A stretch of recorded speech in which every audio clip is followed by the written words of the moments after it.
Billionaire mom hears her disabled twins call the gate guard. Dad, his next move makes her cry.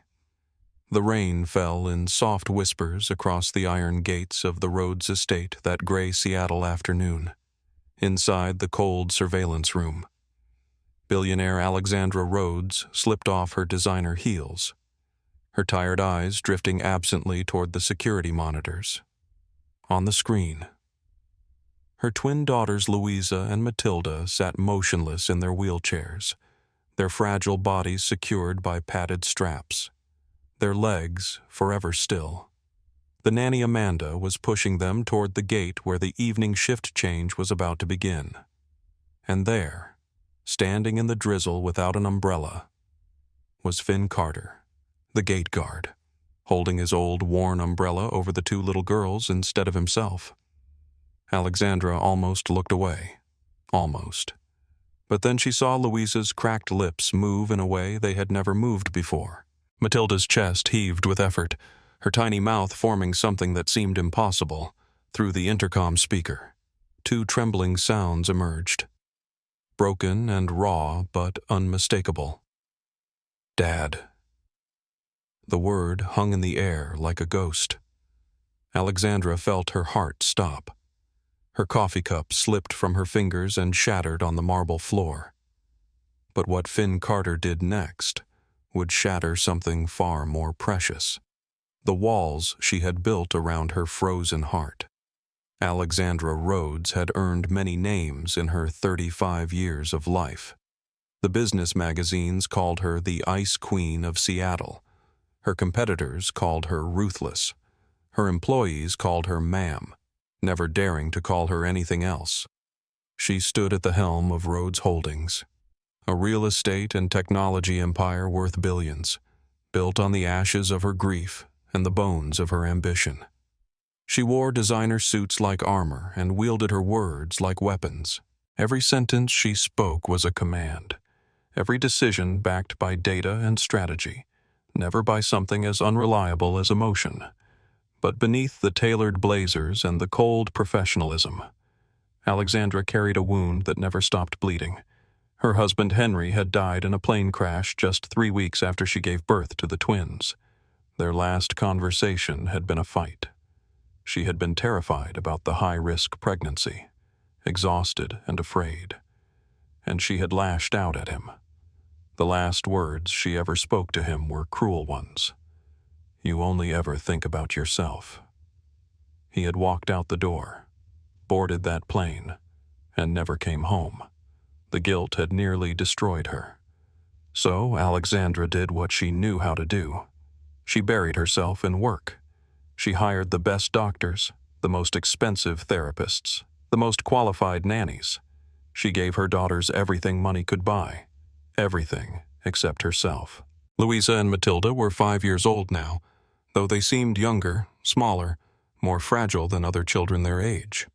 They had been born premature, and the complications had left them with severe neurological damage. Their legs would never carry them. Their hands could barely grip a spoon. Their facial muscles were stiff, making speech nearly impossible. The doctors had been gentle but honest. "Do not expect too much." The words had felt like a death sentence, and Alexandra had responded the only way she knew how. She wrote checks. She approved treatment plans. She reviewed progress reports from the safety of her office, but she rarely sat beside them. She rarely held their hands. She told herself it was because she was busy, because she was providing for them, because the experts knew better than she did. But the truth was simpler and more shameful. She was afraid of looking into their eyes and seeing Henry, afraid of loving them and losing them too, afraid of failing them the way she had failed him. Finn Carter had worked the main gate of Bellevue Hills for nearly 2 years. He was 38 years old, quiet, polite, forgettable in the way that service workers often are to the wealthy families they serve. He drove an old pickup truck that rattled when it started. He lived in a small rented room a few miles away. He never complained, never asked for anything extra, never crossed the invisible lines that separated his world from theirs. But Finn Carter carried his own ghosts. He had been a soldier once, an engineer in the Army, deployed overseas until the day he received the call that changed everything. His son William needed him. William had been born with cerebral palsy, a beautiful boy with bright eyes and a crooked smile who could not walk, could not speak clearly, could not do any of the things other children did. Finn had left the military without hesitation. He had spent the next 4 years at William's side, through surgeries and setbacks, through small victories and devastating losses. He had learned to read his son's eyes, to understand the words trapped inside a body that would not cooperate. He had learned to be patient, to be present, to find joy in the smallest moments. And then, when William was 5 years old, his heart had given out. The last word William ever spoke was Dad. Finn had been holding his hand when he slipped away. After the funeral, Finn could not bear to be around war anymore. He took quiet jobs, security positions at hospitals and rehabilitation centers, places where he could watch over vulnerable people without getting too close. He ended up at the Rhodes estate almost by accident, drawn by the good pay and the simple duties. Open the gate, check the credentials, nod politely. Do not engage. But then he saw the twins every morning. The routine was the same. The black SUV would pull up to the gate, and Amanda the nanny would wheel Louisa and Matilda out for their daily therapy appointments. Finn would step out of his booth, badge the gate open, and watch them pass. At first, he did what he was supposed to do. He smiled professionally and stepped aside. But something about those little girls broke through his defenses. Their eyes reminded him of William. The way they stared at the world with a mixture of fear and longing. The way their bodies refused to cooperate with their spirits. The way everyone around them spoke in clinical terms, treating them like problems to be managed rather than children to be loved. So Finn started doing small things. He would crouch down to their eye level and whisper, "Good morning, princesses." He would wave, never touching, just letting them know he saw them. He hung a little star-shaped ornament on the side of his booth, something bright and pretty for them to look at as they passed. He hummed old lullabies, the same ones he used to sing to William. He did not expect anything in return. He did not even know if they noticed. But he did it anyway, because somewhere deep in his battered heart, he still believed that every child deserved to feel seen. The changes were subtle at first. Amanda noticed that Louisa would blink more rapidly when they approached the gate, her eyes tracking Finn's movements with unusual focus. Matilda's fingers would twitch, reaching toward the star ornament as they rolled past. One morning, Amanda thought she heard something. A soft sound from Matilda's throat, almost like she was trying to hum along with Finn's lullaby. The sound was so faint, so unexpected, that Amanda stopped the wheelchair and stared at the little girl with wide eyes. "Did you just try to sing?" Sweetheart Matilda's eyes flickered toward Finn's booth, and for just a moment, Amanda could have sworn she saw something like joy in them.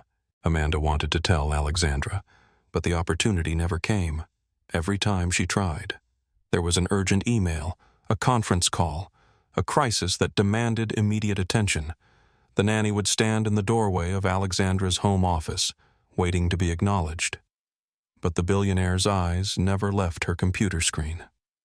One evening, Amanda finally managed to catch Alexandra between meetings. The girls seemed to respond to Mr. Carter. She said carefully, "The gate guard. I think they like when he waves at them." Alexandra looked up from her phone, her expression unreadable, and Amanda hesitated. "I just thought you might want to know. They do not respond like that to anyone else, not even their therapists." Alexandra's response was immediate and cutting. "He is just the gate guard," she said, her voice tinged with something that might have been contempt or might have been fear. "His job is to open gates and check identification. Do not give him more importance than he deserves. And do not encourage the girls to form attachments to people who will not be in their lives permanently." Amanda nodded and retreated, but she could not shake the feeling that Alexandra was not angry at Finn. She was afraid of him, afraid of what it would mean if a minimum wage security guard could reach her daughters in ways that all her money and resources could not. That gray afternoon when Alexandra watched the security footage, she had come home early for the first time in months. A meeting had been canceled, and she found herself with an unexpected hour of freedom. She wandered into the surveillance room out of habit, checking cameras the way other people check their phones. Mindless, automatic. She did not expect to see anything important, but there on the screen was Finn Carter, standing in the rain, holding his umbrella over her daughters while water soaked through his uniform. He was saying something to them, his lips moving gently, and both girls were staring at him with an intensity Alexandra had never seen before. Then Louise's mouth opened. A sound emerged, rough and strained, forced through vocal cords that had barely ever been used. "Da!" Matilda joined in, her whole body tensing with the effort. "Dad!" Alexandra's hands began to shake. Her coffee cup crashed to the floor. The word echoed in her mind, each repetition a fresh wound. Dad. Her daughters, who had never spoken, who the doctors said might never speak, had chosen their first word, and they had given it to a stranger. She ran downstairs, her stockinged feet slipping on the marble, her heart pounding so hard she could barely breathe. By the time she reached the gate, the rain had intensified, drumming against her silk blouse, ruining the $300 fabric. She did not care. Amanda and Finn stood frozen, both of them staring at the twins with expressions of shock and wonder. "Who taught them that?" Alexandra demanded, her voice cracking despite her best efforts to sound controlled. "Who told them to call you Dad?" Finn looked at her with confusion and something that might have been pity.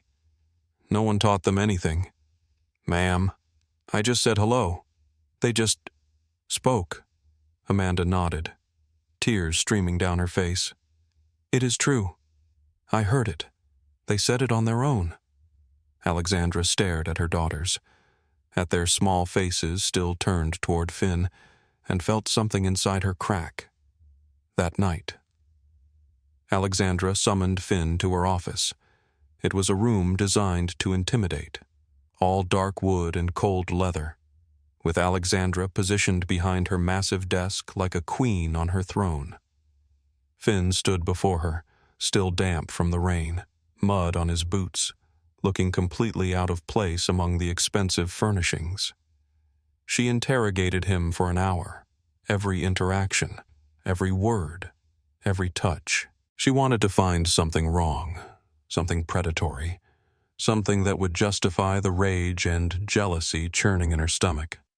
But Finn answered every question with quiet honesty. He had waved, he had smiled, he had hummed songs, he had never touched the girls without permission, he had never asked for anything. "I saw two little girls who looked scared," he said finally, his voice steady but soft. "They reminded me of someone I used to know. I just wanted them to feel a little less alone." Alexandra leaned forward, her eyes narrowing. "And you thought that was your place to make my daughters feel things, to insert yourself into their lives." Finn met her gaze without flinching. "I thought it was the right thing to do. I still think so." Alexandra's first instinct was to make him disappear. She called her lawyer George that same night and instructed him to prepare a generous severance package. $50,000. $100,000. Whatever it took to make Finn Carter go away quietly. She wanted a non-disclosure agreement too. Something ironclad that would prevent him from ever telling anyone that her daughters had called him Dad. The scandal alone could ruin her. She could already imagine the headlines. "Billionaire's children prefer gate guard to mother." She could not allow that. She would not. But when George presented the offer to Finn the next morning, The gate guard simply shook his head. "I do not want your money," he said. "You can fire me if you want. You do not need to pay me to leave. But I will not take money to forget what happened yesterday." Those little girls spoke for the first time. That is not something to be ashamed of. It is something to celebrate. George reported the conversation to Alexandra, and she felt a flash of fury so intense it frightened her. How dare he? How dare this minimum wage security guard refuse her money and lecture her about her own children? She was ready to have him escorted off the property immediately. But then George mentioned something else Finn had said. He said maybe the girls were not really calling him Dad. He said maybe they were calling for any man who does not abandon them when they are scared. He said, whoever does that, in their eyes, is Dad. Alexandra sat in silence for a long time after George left. The words burrowed into her like thorns, drawing blood with every breath. She told herself she was being practical when she ordered a full background investigation on Finn Carter. She needed to know who this man really was. She needed ammunition. She needed a reason to justify her hatred. But what the investigators found was not what she expected. Finn had no criminal record. He had never been sued, never been accused of misconduct, never so much as received a parking ticket. He had served honorably in the military and left voluntarily to care for his sick child. The file included letters from doctors and nurses at the pediatric facilities where he had worked, all of them glowing with praise. "He has a gift," one physician wrote. "He can calm frightened children just by being present. I have seen him quiet panic attacks with nothing but his voice and his patience. He is not a trained therapist, but sometimes he is more effective than any of us." Then Alexandra found the death certificate. William James Carter, age 5. Cause of death cardiac complications secondary to cerebral palsy. She stared at the document until the letters blurred. 5 years old, the same age as Louisa and Matilda. She read the attached medical notes. The boy had been unable to walk or speak clearly, just like her daughters. And Finn had been there, at his bedside, for 48 hours straight at the end. The nurses had documented it, father present and attentive, continued verbal reassurance, held patient's hand through final moments. The last words the boy ever heard were, "Dad's here. Dad's here. Dad's here." Alexandra sat alone in her office as the sky darkened outside, and for the first time in years, she allowed herself to feel the full weight of her shame. She thought about all the nights she had worked late while her daughters lay in their beds, alone except for hired help. She thought about all the therapy sessions she had observed through email summaries instead of sitting in the room.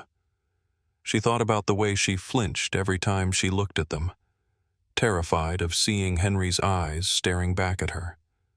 And she thought about Finn Carter, this poor and broken man who had lost everything, who had every reason to be bitter and closed off, but who still found it in himself to crouch down in the rain and whisper good morning, princesses to 2 little girls who were not even his. The next morning, Alexandra did something she had never done before. She followed Amanda and the twins out to the gate, hiding behind a hedge of perfectly manicured shrubs, watching through her phone's camera zoom. She told herself she was gathering evidence. She was not ready to admit the truth, that she wanted to see what her daughters saw, that she wanted to understand why they loved him. Finn did not know she was watching. He crouched between the 2 wheelchairs, his weathered face level with theirs. He had removed his gloves, and his bare fingers gently touched the girl's hands. From his pocket, he produced a tiny toy car, old and worn, and began to tell a story.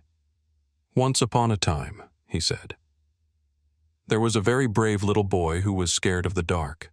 He could not run or jump like other kids, but he had the biggest heart in the whole world. And do you know what he did when he got scared?" He smiled, because he knew that the people who loved him would never leave him alone. Louisa's eyes were bright, her fingers twitching toward the toy. Matilda made small sounds, rhythmic and almost melodic, like she was trying to sing along to a song only she could hear. Neither of them showed any of the distress they usually displayed around doctors and therapists. They were calm. They were happy. They were present in a way Alexandra had never witnessed before. Then Finn looked up at the mansion, his eyes scanning the windows as if he could sense he was being observed. He spoke softly, but the words carried clearly in the morning air. "Your mom is scared too. You know, grown-ups get scared sometimes, even more than kids. She is afraid of not being good enough.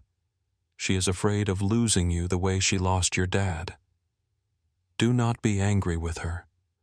She loves you so much it hurts her to show it." Alexandra's phone slipped from her trembling hands. He had seen through her. This stranger, this gate guard, this man she had tried to destroy, had looked at her fortress of money and power and seen the terrified woman hiding inside. No one had ever done that before. No one had ever dared. The storm that hit Seattle 3 nights later was one of the worst in decades. The Weather Service had issued warnings all week, but no one truly expected what was coming. Lightning split the sky in jagged white lines, and thunder shook the windows of the Rhodes mansion so violently that paintings fell from their hooks.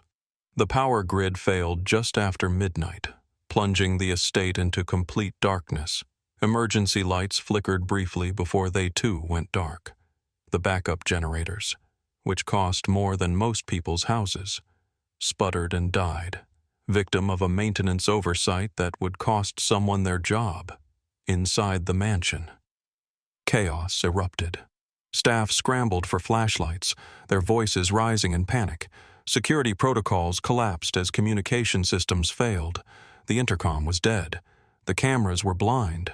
The electronic locks had defaulted to their sealed positions, and in the nursery on the second floor, Louisa and Matilda woke to a nightmare of shadows and sound.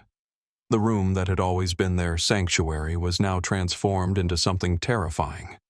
Lightning flashed through the windows, casting monstrous shadows on the walls.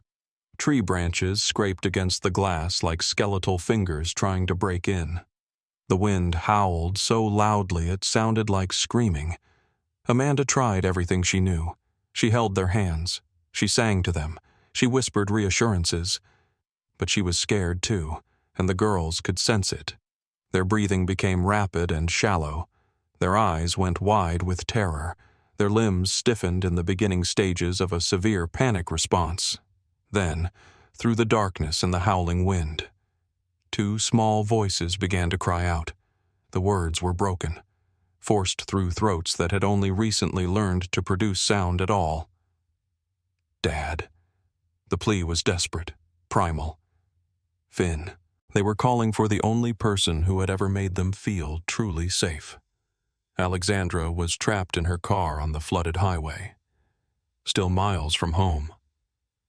When Amanda's video call came through, the connection was terrible, the image pixelated and freezing. But she could see enough. Her daughters were in crisis. Their small bodies were rigid with fear, and they were screaming for someone who was not her.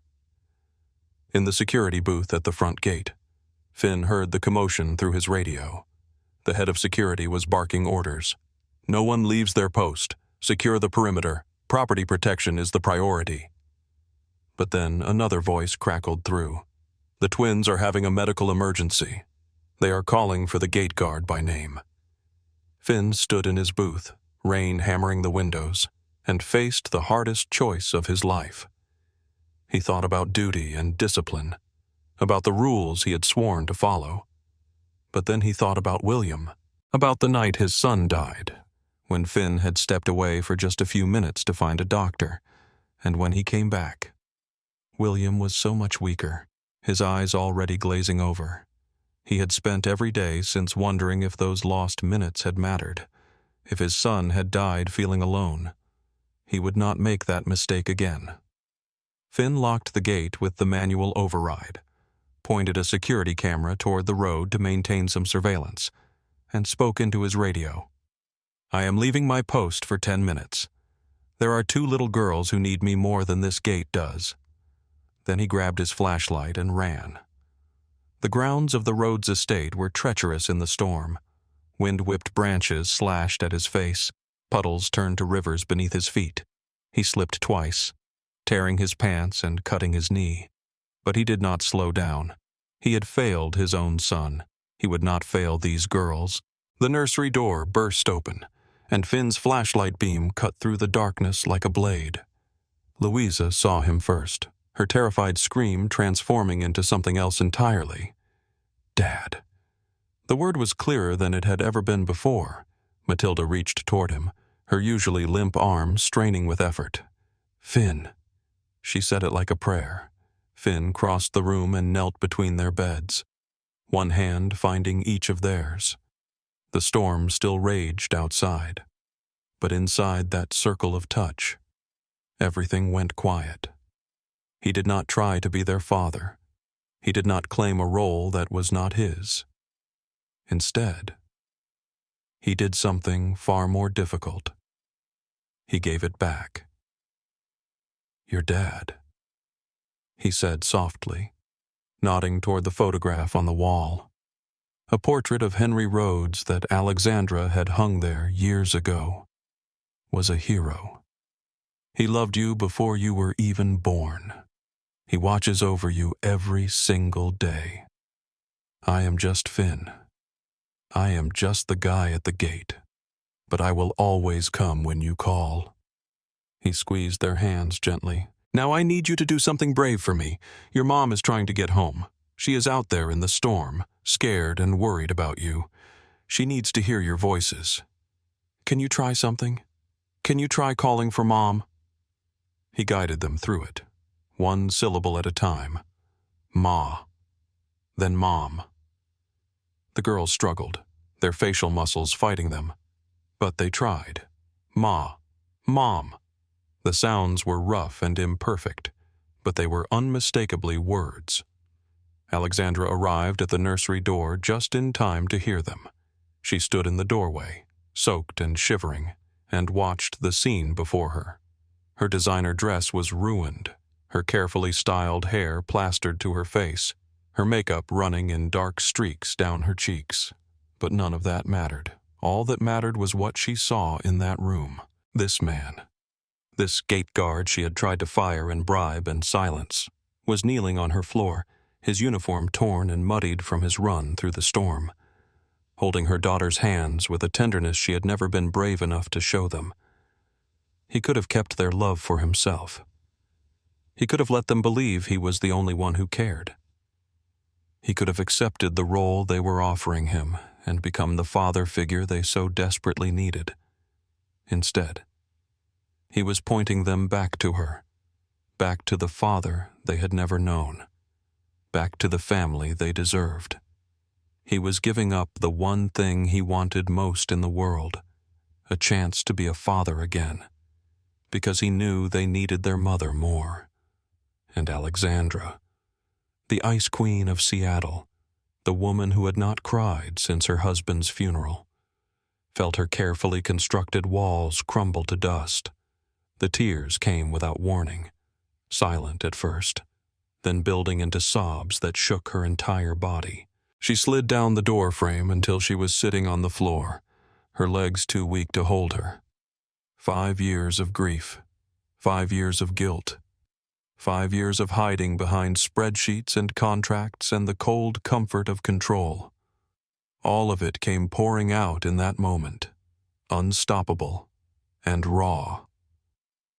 Finn looked up and saw her there, broken and vulnerable, and he did not judge her. He simply extended one hand toward her while keeping the other on her daughter's. "Come here, Mrs. Rhodes. They need you." Alexandra crawled across the floor of the nursery, not caring how undignified she looked, and took her place beside her children for the first time in their lives, the morning after the storm. Alexandra asked Finn to meet her in the sitting room. Not the office, not the intimidation chamber. The sitting room with its soft couches and family photographs. The room she almost never used because it reminded her too much of what she had lost. She sat across from him. No desk between them, no power dynamics to hide behind. Just two people who had both lost something precious and were trying to figure out how to move forward. "I owe you an apology," she said, and the words felt foreign on her tongue. "I owe you more than that. I tried to destroy you because I was jealous, because my daughters loved you and I thought that meant they could not love me." Finn shook his head slowly. "They have always loved you, Mrs. Rhodes. They just did not know how to show you, and maybe you did not know how to let them. I did what any father would do. The difference is, I am not their father. You are their mother. You are the one they need." Before Alexandra could respond, there was a knock at the door. Her mother Constance entered, carrying an old envelope that had been found in the family safe during the post-storm inventory. The envelope was addressed to Finn Carter, and the handwriting belonged to Henry Rhodes. Alexandra's hands trembled as Finn opened it and read aloud. "Dear Mr. Carter," Henry had written, "I doubt you remember me, but I will never forget you. 3 years ago, you pulled me from a burning vehicle at the Portland airfield. You saved my life, and you refused any recognition or reward. I have been trying to find you ever since. If you ever need work, or help, or anything at all, please find my wife Alexandra. She is the best person I know, even if she does not believe it herself. I trust her to take care of good people, and you are one of the best I have ever met." The letter was dated 1 week before Henry's final flight. He had never gotten the chance to send it. Alexandra looked at Finn with new eyes, all this time. She had seen him as an intruder, a threat, an obstacle, but her husband had seen him as a hero. Henry had trusted this man with his life and wanted to trust him with his family. And somehow, by accident or fate, Finn had found his way to them anyway. "Will you stay?" she asked. And her voice was small, almost childlike, not as an employee, not as a guard. "Will you stay as family?" Finn thought about William, about the hole in his heart that would never fully heal, about the danger of loving children who might be taken from him. But he also thought about Louisa and Matilda, about the sound of their voices calling his name, about the way they looked at him like he was the safest place in the world. He looked at the photograph of Henry Rhodes, the man who had once called him a hero, and he nodded. 6 months later, the Rhodes estate looked different. The iron gates still stood, but they were open more often than closed. The security booth had been repainted in cheerful colors and hung with colorful decorations, stars and moons and hand-drawn pictures that Louisa and Matilda had created in their art therapy sessions. Someone had planted flowers along the driveway, and there was a small wooden bench near the gate where staff could sit and rest during their breaks. The entire atmosphere of the place had shifted from fortress to home. Finn still worked as the gate guard during the days, but he also lived in the guest cottage now, close enough to hear if the girls called for him in the night. He had tried to refuse the arrangement at first, uncomfortable with the blurring of boundaries between employer and employee, but Alexandra had been insistent. "This is not charity," she had said. "This is family, and family stays close." He had finally agreed when Louisa had grabbed his hand during one of his visits and refused to let go. Her small fingers wrapped around his with surprising strength. Alexandra had cut her work hours in half, delegating more responsibility to her executive team and trusting them in ways she never had before. She attended every therapy session now, not as an observer behind glass, but as an active participant. She sat on the floor of the nursery and learned to read her daughter's expressions, to understand the words their bodies could not speak. She held their hands and sang to them, badly and off-key, but with all her heart. She told them stories about their father, about how brave he was, about how much he would have loved them, about the letter he had written to a stranger that somehow brought them all together, and slowly, miracle by miracle, Louisa and Matilda found their voices. It started with single words: Mom, Finn, gate, bird, rain, then simple phrases: love you, want more, feel happy. The doctors called it remarkable progress. Alexandra called it something else entirely. She called it proof that medicine could not measure everything, that sometimes the most powerful therapy was simply being present, being patient, being there. At a charity gala for children with disabilities, Alexandra was invited to speak. She stood at the podium with her daughters beside her, both of them in matching dresses, their wheelchairs decorated with flowers. Finn stood behind them, one hand resting gently on each chair. A reporter in the crowd raised his hand. "Who is that man with your daughters?" "Mrs. Rhodes." "What is his relationship to the family?" Before Alexandra could answer, Louisa spoke up. Her voice was still rough, still required effort, but it carried clearly through the microphone. "Dad Finn," she said. The crowd murmured in confusion, but Alexandra just smiled. She looked at Finn and gave a small nod, a gesture of acknowledgement that meant more than any speech could convey. He was not their biological father. He was not her husband. But he was family, in every way that mattered. The last scene of their story is a quiet one, a Sunday afternoon. The rain finally stopped, the sun breaking through Seattle's perpetual clouds. The iron gates of the Rhodes estate stand open, in the garden, under an old oak tree. 4 people sit together. Alexandra is on a bench, her hair loose for once, her designer clothes replaced by jeans and a simple sweater. Louisa and Matilda are in their wheelchairs, positioned to see both the flowers and the faces of the people they love. And Finn is there too, cross-legged on the grass, telling them a story. "Once upon a time," he says, "there was a little boy named William who lived in the stars. He watches over all the brave children of the world. And when they are scared, he sends down a special helper, someone to hold their hands, someone to remind them they are not alone." Matilda reaches out and touches his arm. "Like you," she says. "Like you. Dad Finn." Finn looks at Alexandra, and she looks back at him, and neither of them needs to speak. The gates are open, the walls have fallen. A family has been built, not from blood or money, but from something far more durable, from presence, from patience, from the simple, sacred act of staying when everyone else walks away. And if you listen closely on quiet Seattle evenings, when the rain whispers against the iron gates and the security cameras capture nothing but shadows, you might hear 2 small voices practicing their newest words. They are not calling for help anymore. They are calling for home. Mom, Dad Finn, we love you, and somewhere in the stars, a little boy named William smiles.